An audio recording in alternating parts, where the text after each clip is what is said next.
തൃശ്ശൂരത്തെ ഈ അമ്മയ്ക്കും ഈ അടുക്കളയ്ക്കും ചെറിയൊരു പ്രത്യേകത ഉണ്ട് മക്കളെ. UK-ലും അമേരിക്കയിലും പല രാജ്യങ്ങളിലേക്കൊക്കെ തൃശ്ശൂർ കോടാലിയിലുള്ള ഈ അമ്മയുടെ അടുക്കളയിൽ നിന്ന് അമ്മ ഉണ്ടാക്കുന്ന അച്ചാറുകളാണ് പല ബ്രാൻഡുകളുടെ പേരിൽ നിങ്ങൾക്ക് നല്ല കേരള അച്ചാർ എന്നുള്ള രീതിയിൽ കിട്ടണേന്ന് പറഞ്ഞു കഴിഞ്ഞാൽ നിങ്ങൾ വിശ്വസിക്കുമോ? എന്റെ വീട്ടിലേക്ക് ഇവിടുന്ന് അച്ചാർ മേടിച്ചിട്ട് ഇപ്പൊ ഏകദേശം ഒരു 2 മാസം കഴിഞ്ഞിട്ടും അതിന്റെ ടേസ്റ്റിന്റെ കാര്യത്തെ പറ്റി അപ്പച്ചനും അമ്മച്ചൊക്കെ ഇപ്പോഴും സംസാരിക്കണമെങ്കിൽ ഇതിനകത്ത് എന്തോ സ്പെഷ്യൽ ആയിട്ടില്ലേ. ഞങ്ങൾ അവിടെ എത്തുമ്പോ അമ്മ മീനച്ചാർ ഉണ്ടാക്കണ തിരക്കിലായിരുന്നു. നമ്മളത് 5 വർഷത്തോളമായി തുടങ്ങിയിട്ട് നമ്മൾ കുറച്ചാണ് മുന്നിട്ടത്. പിന്നെ ആവശ്യക്കാര് വന്നപ്പോ അത് കൂടുതലായി. ഫിഷ്, ബീഫ്, ഫിഷിൽ തന്നെ ചെമ്മീനുണ്ട്, കൊഴുവിണ്ട്, പിന്നെ മത്തി, ടൂണ, പിന്നെ വെളുത്തുള്ളി അച്ചാറ്, നാരങ്ങ അച്ചാറ്, മാങ്ങ അച്ചാറ്, ബീഫ്.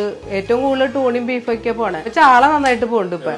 നമുക്ക് ഫിഷിന്റെ കടയുണ്ട്, ഫിഷും താറാവും. അപ്പൊ പിന്നെ നമുക്കത് മാർക്കറ്റിൽ നിന്ന് എടുത്തു കൊണ്ടുവരാനും പിന്നെ കടപ്പുറത്തുനിന്നൊക്കെ മീൻ കൊണ്ടുവരുമ്പോ അപ്പൊ നമുക്ക് നല്ല ഫ്രഷ് ആയിട്ട് കിട്ടും. അതുകൊണ്ട് പിന്നെ വേറൊരാളെ ആശ്രയിക്കാൻ നിൽക്കണ്ടല്ലോ. ഇപ്പൊ നാട്ടിലുള്ള ആൾക്കാര് വിളിച്ചു ചോദിക്കും, ഇങ്ങനെ അച്ചാറ് പാക്ക് ചെയ്ത് തന്നോളോ, കൊണ്ടുപോകാനാണ്. യൂറോപ്പിലേക്ക് അവിടേക്ക് കൊണ്ടുപോകുമ്പോ നന്നായിട്ട് പാക്ക് ചെയ്യണ്ടേ. ആ രീതിയിൽ നമ്മൾ പാക്ക് ചെയ്ത് കൊടുക്കണം. പിന്നെ അച്ചാർ എല്ലാവർക്കും ഇഷ്ടാവണുണ്ട്. ഇപ്പൊ കഷ്ണങ്ങളാണ് കൂടുതൽ.